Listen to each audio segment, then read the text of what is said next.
Pessoal, tudo bem? Nesta aula eu vou fazer uma revisão para a prova de amanhã, ok? A prova, o assunto é Roma republicana, não cai o Império Romano, o Império no sentido do governo dos imperadores, isso não vai cair. Então a matéria é a matéria de Roma republicana, beleza? Eu passei para vocês um documento com todas as questões dos formulários que vocês fizeram, repetindo as questões, para vocês poderem estudar novamente as questões sobre Roma republicana, da aula 7 à aula 11. Então vocês têm lá, quem quiser fazer faz, não é obrigado a refazer essas questões, se tiver alguma dúvida, né? Então vocês têm essas questões para poder trabalhar. Além de 3 outras novas questões no formulário, né, desta aula, mas que também tem a ver com o assunto da prova, ok? Bom, então o que interessa para a gente rever? Lembrar o seguinte, que Roma surgiu como uma cidade-estado latina. A língua não era o grego, a língua era o latim, mas Roma tinha aquelas instituições típicas de uma cidade-estado. Inicialmente ela foi uma monarquia, a monarquia foi derrubada pela aristocracia romana no ano 509 a.C., então por volta do ano 500 a.C., Roma virou uma república. A palavra república, em latim, res publica, significa a coisa do povo, isto é, o estado do povo, mais ou menos equivalente à democracia. Agora, na prática, Roma foi uma oligarquia durante esse período republicano. As principais instituições eram os magistrados, o Senado e os comícios. Os magistrados, entre eles os cônsules, correspondia ao governo da República, o governo eleito pelos cidadãos. Os cônsules eram mais ou menos equivalente a um presidente da República. O Senado era um conselho dos cidadãos. Ele era formado pelas famílias mais poderosas de Roma. Era, na prática, a principal instituição. A República, na prática, era comandada pelo Senado.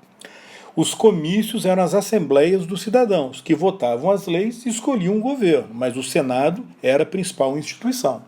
E nós vimos também que em situações excepcionais de emergência, os cônsules escolhiam um ditador com apoio do Senado, o próprio Senado indicava um ditador, para governar Roma com poderes excepcionais até solucionar o problema que atingia Roma, um desastre natural, uma invasão estrangeira, né, uma guerra ou coisa parecida, e Roma precisava naquela situação de um governo muito poderoso para poder coordenar as medidas necessárias que interessavam à República. Terminado o perigo, a ameaça, a ditadura se encerrava. A ditadura, em geral, durava 6 meses. Então, era um governo legal, legalizado, previsto em lei. Num primeiro momento, na República Romana, os cidadãos ficaram divididos em 2 grupos, patrícios e plebeus. Vemos isso. Os plebeus formavam a aristocracia romana original, a aristocracia de nascimento. Era o grupo que possuía mais direitos políticos e tinha um monopólio dos cargos públicos, num primeiro momento. Só os patrícios podiam ser eleitos, só os patrícios podiam entrar no Senado. E os plebeus eram cidadãos com menos direitos. Eles tinham obrigação de pagar imposto, de servir no exército, mas não tinham direito, podiam participar das assembleias, podiam votar, mas não podiam ser eleitos, não podiam entrar no Senado. Além disso, existia em Roma um fenômeno social muito importante chamado clientelismo, que eram as relações entre um cliente, um cidadão mais fraco, que dependia de um cidadão mais rico e poderoso, o patrono. Então surgiu um laço de dependência pessoal entre clientes e patronos.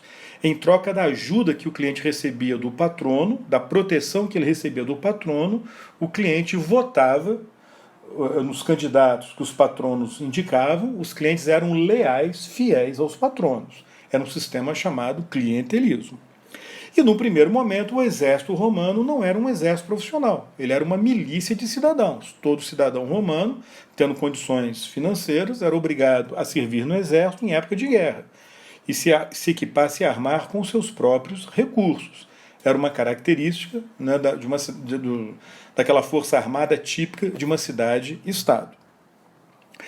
Os plebeus, desde o início, não se conformaram com aquele status inferior e exigiram reformas que concedessem à plebe direitos iguais. Gradualmente, os patrícios foram concedendo direitos aos plebeus.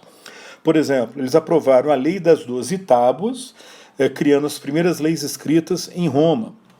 Aprovaram uma lei chamada Lei Canuleia, permitindo o casamento entre patrícios e plebeus. Até então o casamento era proibido, agora patrícios e plebeus podiam se casar.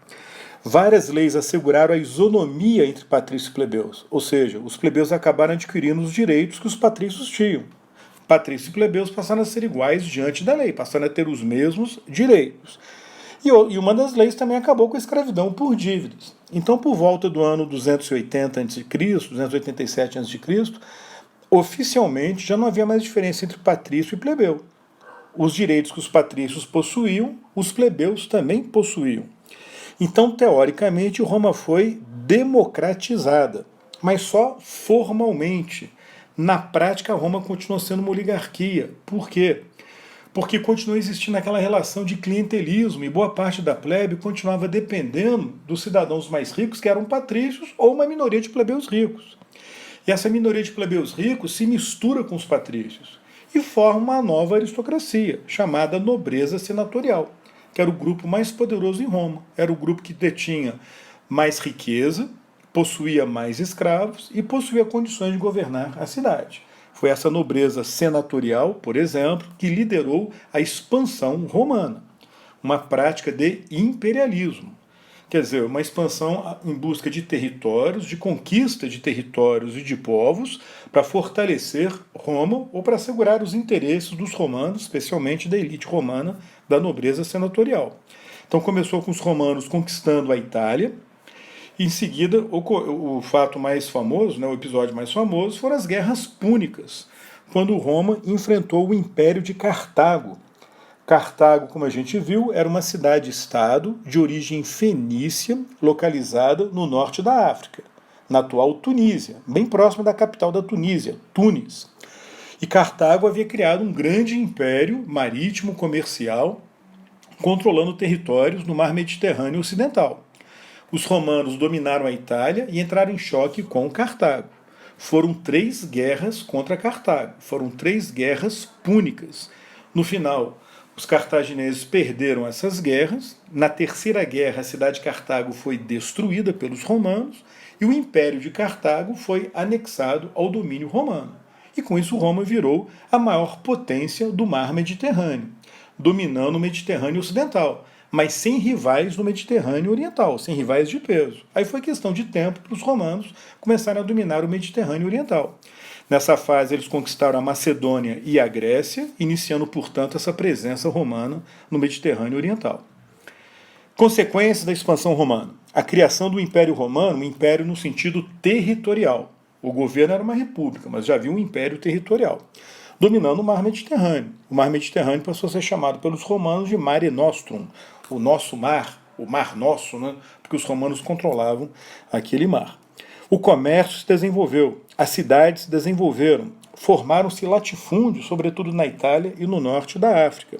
E a escravidão cresceu, porque os romanos capturaram uma quantidade enorme de pessoas, sobretudo prisioneiros de guerra. A plebe rural, entretanto, como a gente viu, não teve condições de concorrer com os latifúndios. O plebeu tinha uma pequena propriedade rural, que não conseguia produzir tanto e mais barato que um latifúndio, que era uma grande extensão de terra, utilizando mão de obra escrava. Os plebeus rurais, a plebe rural, os camponeses, que eram cidadãos romanos, pequenos proprietários de terra, ficaram arruinados.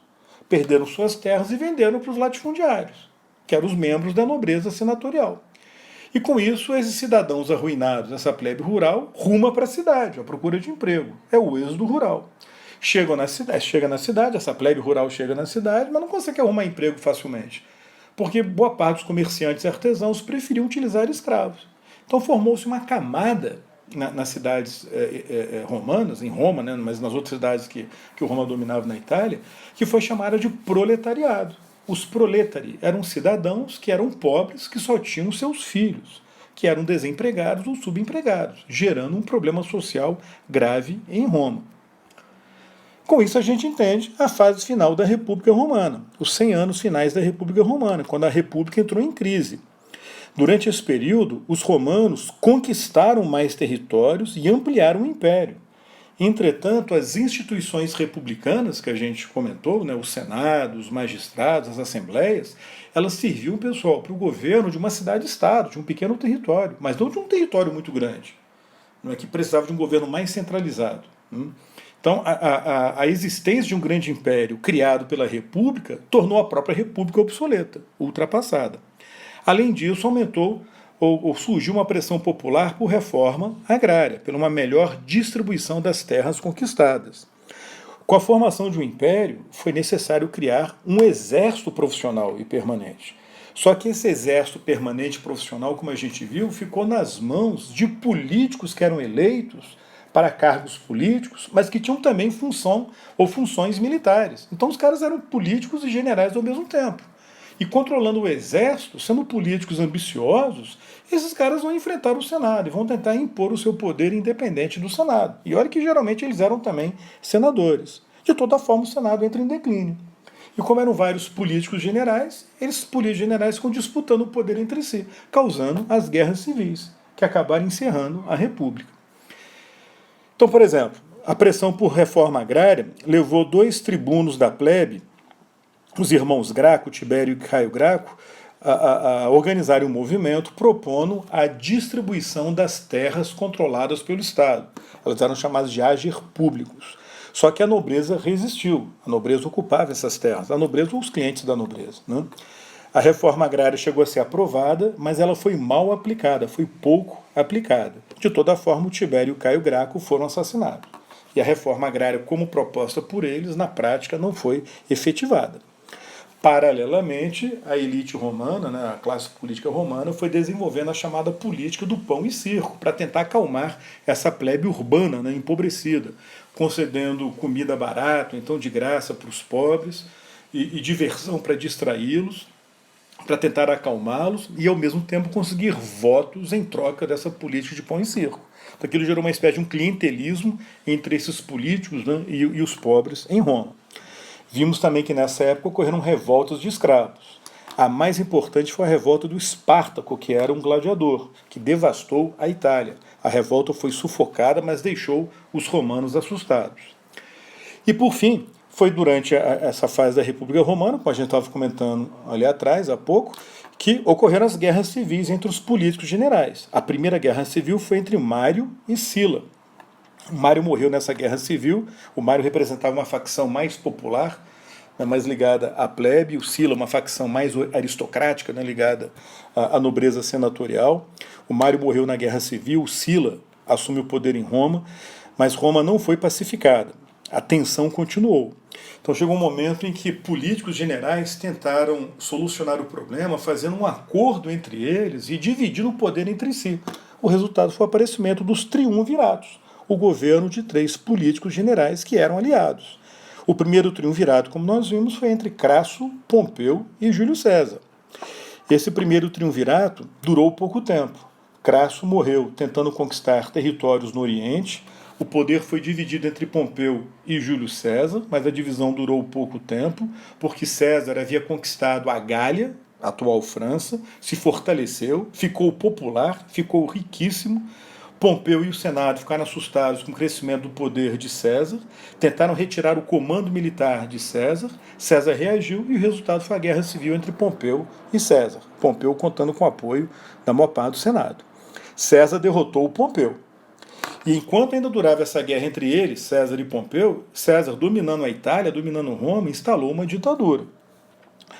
Essa ditadura acabou sendo uma ditadura diferente, uma ditadura perpétua. César seria ditador por toda a vida. Só que os senadores mais conservadores, com medo de César se transformar em monarca, em rei, acabaram matando Júlio César, no ano 44 a.C.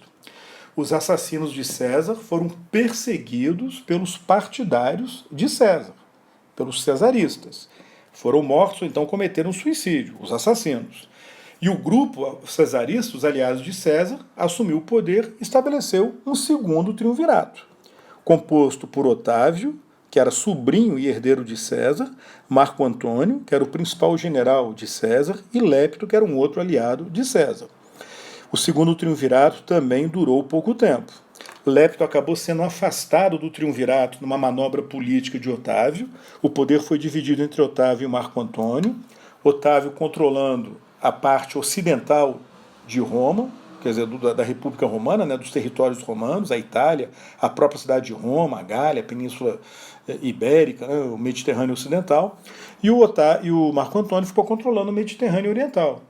Passou a viver no Egito, que ainda era um país independente. E lá no Egito ele se casou com a Cleópatra, ele fez uma aliança com a Cleópatra. Com isso, estourou a Guerra Civil final da República entre Otávio e Marco Antônio. Otávio tendo o apoio do Senado, sendo visto como defensor da República, e Marco Antônio tendo o apoio do Egito, o apoio de Cleópatra. Marco Antônio e Cleópatra perderam essa guerra. Otávio conquista o Egito, retorna do Egito para Roma como grande vitorioso, como salvador da República, como herói do Senado, como herói dos romanos, né, do povo romano. Então ele conseguiu um grande prestígio, um poder enorme, controlando o exército, tendo o apoio popular e tendo o apoio do Senado. Resultado, Otávio assume o poder supremo. Acumula vários cargos e títulos. Augusto, o Magnífico, Príncipe, o primeiro dos cidadãos, adota o título de César em homenagem ao seu tio, Júlio César, e recebe o mais famoso dos títulos, que foi o título de Imperador dos Romanos. Com isso, no ano 27 a.C., a República Romana oficialmente acaba e oficialmente começa o governo dos imperadores, sendo Otávio ou Augusto o primeiro dos imperadores. Ok? Então dê uma estudada seguindo esse roteiro, quer dizer, mais detalhadamente na apostila ou nos outros slides, mas a nossa prova vai ser sobre o período republicano. Beleza? Uma boa prova, pessoal. Até a próxima. Tchau, tchau.